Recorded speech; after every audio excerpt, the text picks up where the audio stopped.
At what cost do you sacrifice your values, and when does it become a deal breaker is what I want to know. That would be a decision that everybody would have to make on their own, pretty much, really, because that's a personal choice.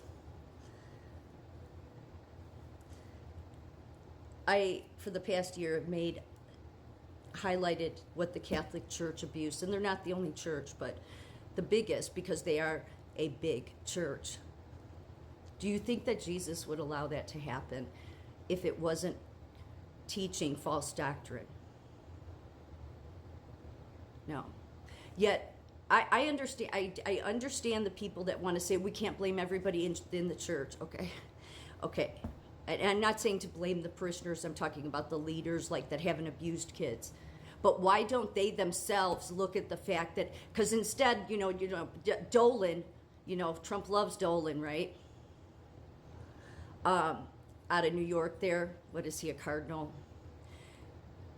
He's one of those ones, just like all the other ones, that say that the gates of hell will not come up against us. What if God himself does, though?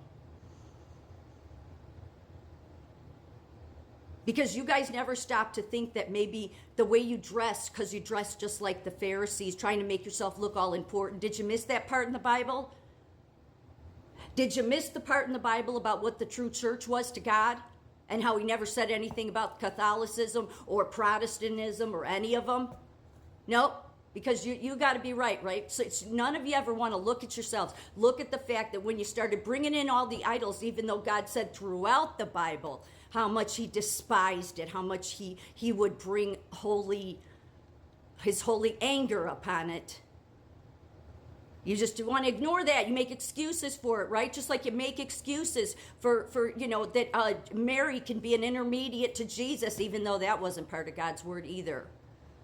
But then everybody wants to say, well, you can't blame everybody in the Catholic Church. Okay, so it doesn't matter that the abuse continues to happen, even though Jesus said you will know them by their fruits. So when their fruits continually over and over and over and over and over and over again, but abuse and abuse and abuse kids, and then you want to sacrifice your values and go and attend the whatever dinner.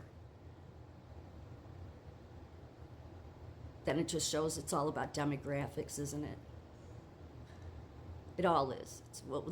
How far will we sacrifice our values? How far will we lie to ourselves? And again, that's a personal thing, right? Because we all do it. But see, I'm done doing that. I'm done doing it. I'm done doing it. This world will never be about wanting to do the right thing. It doesn't.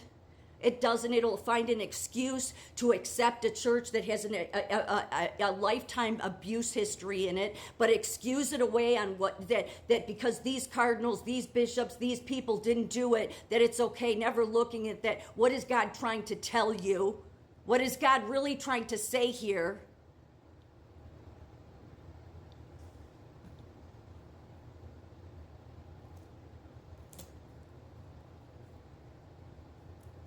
This world is all about holding up what is false.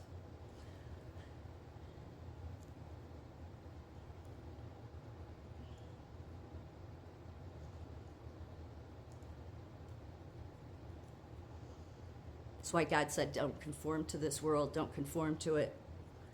Don't conform to it. But to get ahead, to get a paycheck, to get in the presidency or not get in the I don't know, get in any election or seat you want, doesn't matter. You find every politician under the sun, every person that wants a job that will sacrifice their values. We all do it. But that's why God said not to conform to this world, because then when you start doing it too much, it has this effect that it becomes the norm. So some things are just a deal breaker.